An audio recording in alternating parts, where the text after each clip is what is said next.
Breaking news now. Israel's risk and opportunity. In danger, Israel. The horrors of October 7 show that Iran and its proxies will destroy the Jewish state as promised. Israel has improved relations with many Arab neighbors, especially in the Gulf. Michael Horowitz examines this dichotomy in Hope and Despair, Israel's Future in the New Middle East. His new book, Horowitz, a Middle Eastern analyst and former IDF soldier, looks ahead decades. He says the book is not a dissertation, essay, or rhetorical debate. Each of these formats has failed us, Israelis and Palestinians, in many ways. Rather, he hopes that it is an examination of the tension between tremendous hope and deep despair and an attempt to see what future challenges may lie ahead for Israel, both in terms of security and beyond. Horowitz's central thesis, that Israel confronts both grave challenges and tremendous opportunities, seems inarguable. Less than 8 decades since its rebirth, the Jewish state has survived innumerable wars and countless challenges. Today, Israel is the legendary startup nation, a tech powerhouse whose abilities and vitality garner tremendous publicity. Indeed, in many respects the country is thriving, far removed, economically and otherwise, from the tired socialism of its founders. When Israel was recreated in 1948, it was attacked by no fewer than 7 Arab armies, all of whom rejected a United Nations partition plan that would have created 2 states out of the British-ruled Mandate for Palestine, one Jewish and the other Arab. Israel survived but lost roughly 1% of its population in terrible warfare. For decades, Israel was in a state of near-constant war, often outnumbered by the combined weight and military muscle of the Arab states that vowed to destroy it. Yet the nation survived, outlasting many of the regimes, from Gamal Abdel Nasser's Egypt to Saddam Hussein's Iraq, that sought its destruction.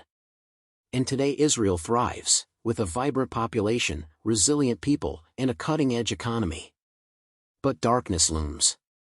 Iran, the world's leading state sponsor of terrorism, has surrounded Israel with its proxy armies, Hezbollah in Lebanon, the Houthis in Yemen and the Red Sea, Hamas, Islamic Jihad, and others in Gaza, and a veritable rogues gallery of terrorists in Iraq, Syria, and the West Bank. Tehran seeks to engulf Israel in a ring of fire and is actively seeking nuclear weapons to perpetrate another Holocaust. Iran is a formidable foe, excelling at asymmetrical warfare and profiting off the chaos it sows. The Islamic Republic wants to destroy Israel and overthrow the U.S. as regional power.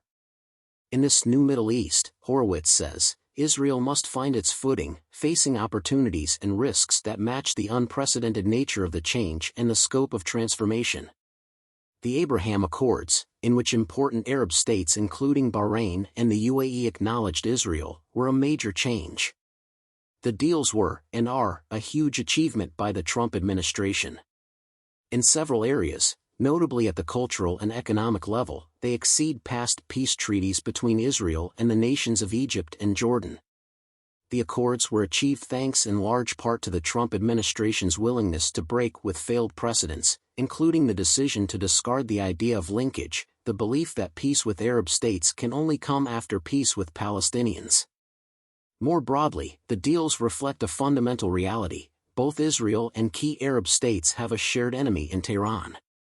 Iran aspires to overthrow monarchies in the Gulf that, in turn, properly perceive Israel as the best counterweight to the mullah's goals. The accords, Horowitz adds, introduced something that felt utterly new to the Israeli scene: hope. Hope that perhaps, for once, the region was turning for the better. It immediately disrupted the image of Israel as a fortress encircled by adversaries, walls, and iron domes. Hope and Despair does an excellent job of highlighting recent changes in both Israel and the Middle East. Horowitz deserves credit for detailing both Israeli and Palestinian political developments. He shows the former to be more complicated than many mainstream media narratives would have you believe.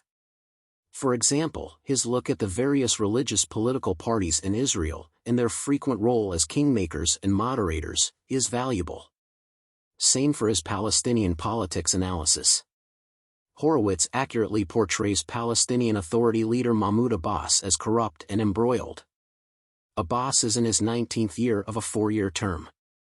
His successor is unknown and he is unpopular. After he leaves, chaos will ensue. Leading news outlets rarely cover this scenario. Horowitz helps by detailing potential successors. He says one-man rule has weakened the PA's institutions. Indeed, the Palestinian Authority could leave when Abbas does, causing Israel, the US, and Iran and its proxies problems and opportunities. However, Hope and Despair leaves out crucial details. The book argues that Israel is too disinterested in peace talks with Palestinians.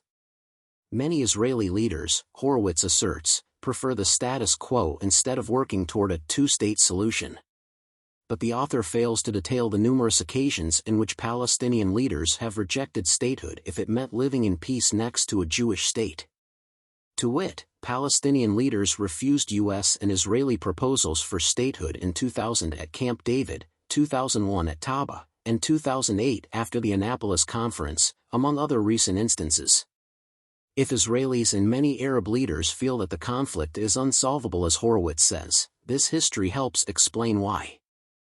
Horowitz's assertion, moreover, that Abbas has never supported calls for violence against Israelis is false.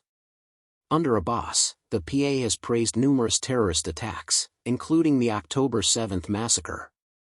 The authority continues to pay tax-deductible salaries to those who murder and maim Jews, and its media and educational arms continue to encourage anti-Jewish violence.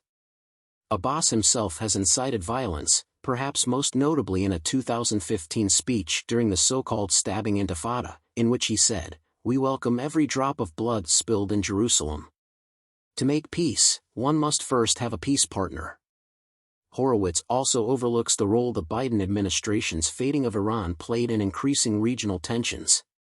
He notes that progress on the Abraham Accords has slowed since 2021, but doesn't connect this, or the dramatic reduction in American deterrence in the region, to the Biden administration's decision to return to Obama-era policies centered around appeasing Tehran. Despite these omissions, Hope and Despair is a serious and informative book, written dispassionately and anchored in serious analysis. The region is changing in a way that Israel cannot control, Horowitz warns. In the Middle East, it might be said, the more things change the more they stay the same.